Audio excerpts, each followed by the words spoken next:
Hi everyone, it's Mr. Wyman. I'm going to record myself reading a little more of Electric Ben. This section is called Man is a Social Being. Social meaning um, humans are attracted to one another, they work together, they work better together, and help one another naturally. Franklin was a firm believer in the power of people in the community working together for common good. Common meaning something that everyone shared.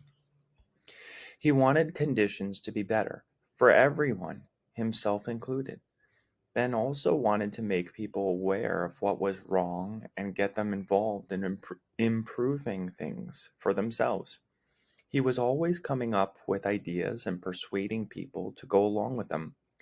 Ben would recognize a problem and then talk about it at his weekly gatherings. That got people's attention. Then he would write about it in his newspaper, where anyone who wanted to could read about it. He did all this in as fair minded a way as possible because he didn't want anyone to harbor means to hold or to have bad feelings or be jealous of him. He was a master organizer and planner, while appearing to remain in the background.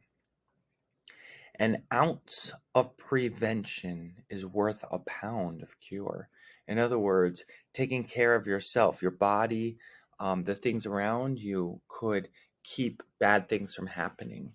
So if you exercise and keep yourself healthy, you would avoid becoming unhealthy or getting sick or damaging your body.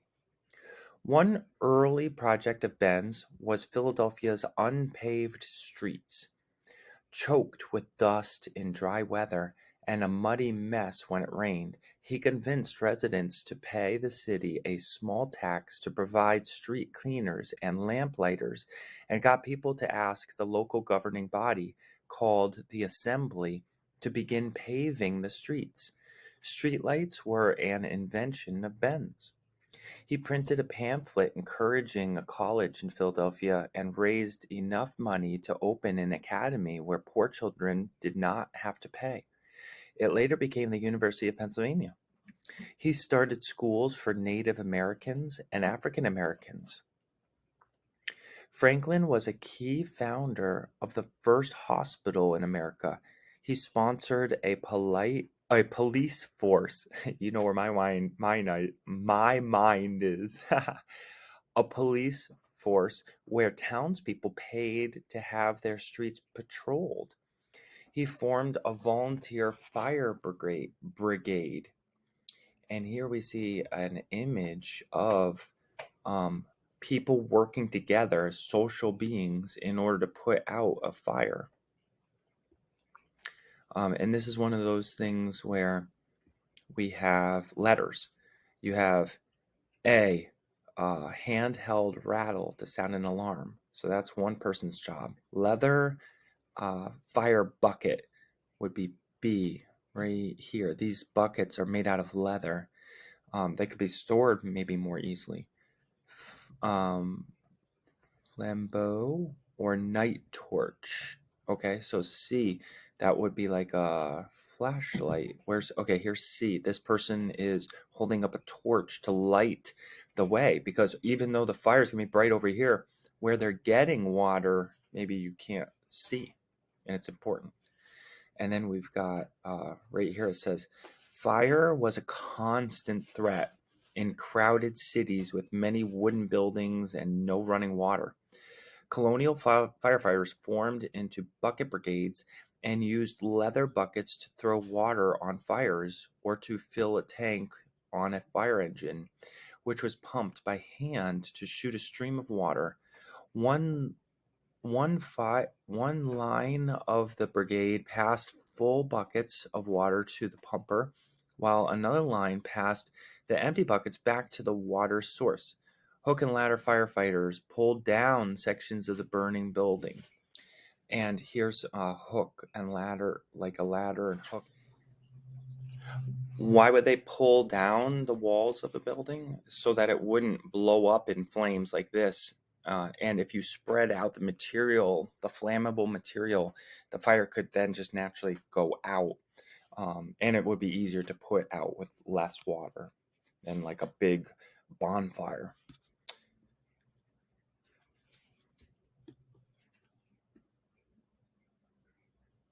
Franklin was the city's leading printer and publisher.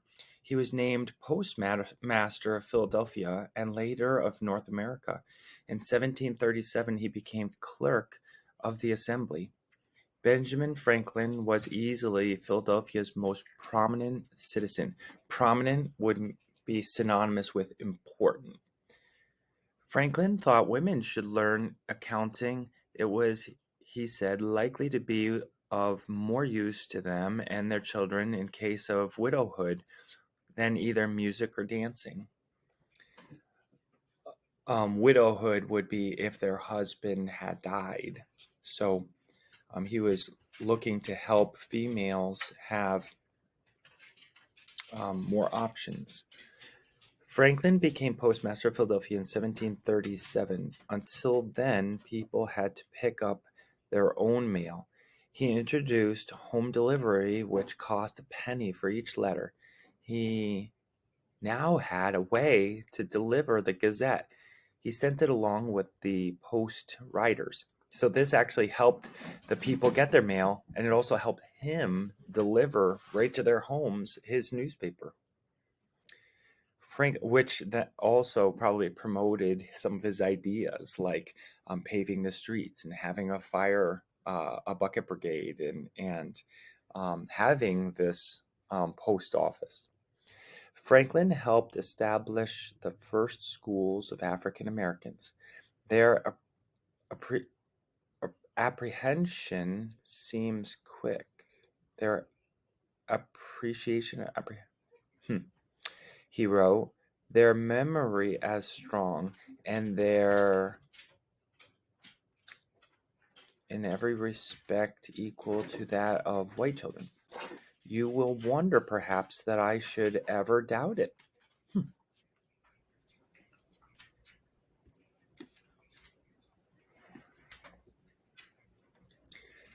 Ben Franklin's first invention may have been swim fins.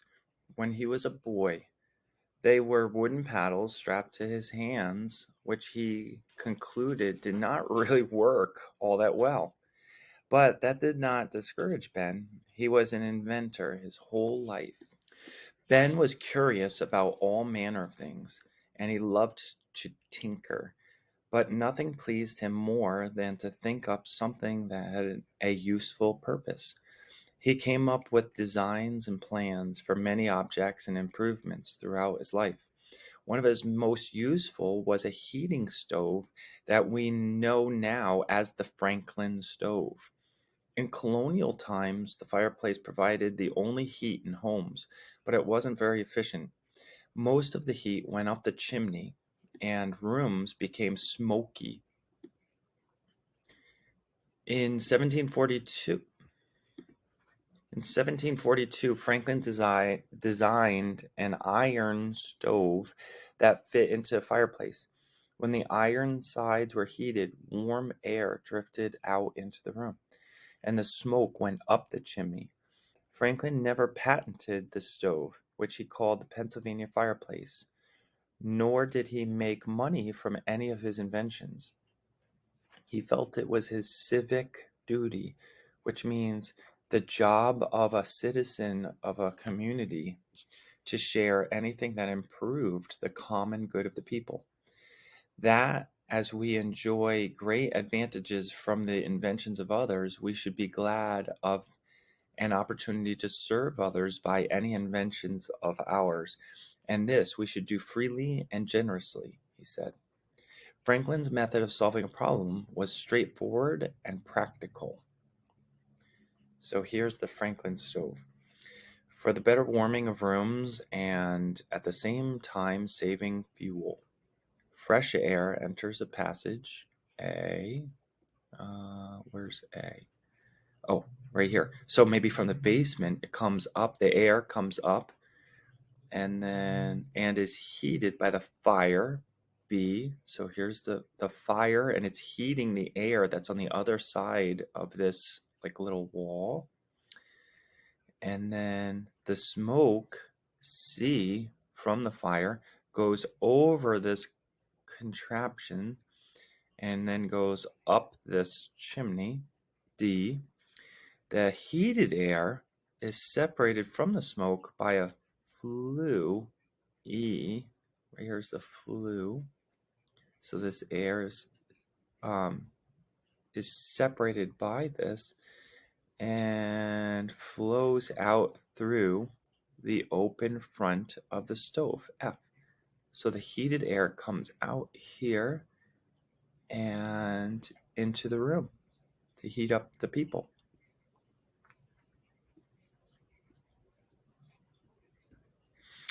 He would pose a question and then experiment in a logical process of setting up equipment, observing, studying the outcome, and then making a reasoned deduction. These are the basic steps of what we call the scientific method today. This procedure was new to the 18th century, but it became the widely accepted way of conducting experiments. Working until he was 80 years old, Ben invented, among other things, his stove, the lightning rod, odometer, a library chair with ladder, a chair with a writing arm, a 24-hour clock, a four-sided street lamp, the harmonica, bifocals, and the long-armed pole to reach objects on a high shelf. This page is like full of pictures of Ben's inventions and things. Franklin was 78 when he made his double spectacles, serving for distant objects as well as near ones. As I wear my spectacles constantly, I have only to move my eyes up or down. And here it says Franklin made an odometer, an instrument he attached to the wheel of a carriage that measured miles by the number of times the wheel turned in 1763.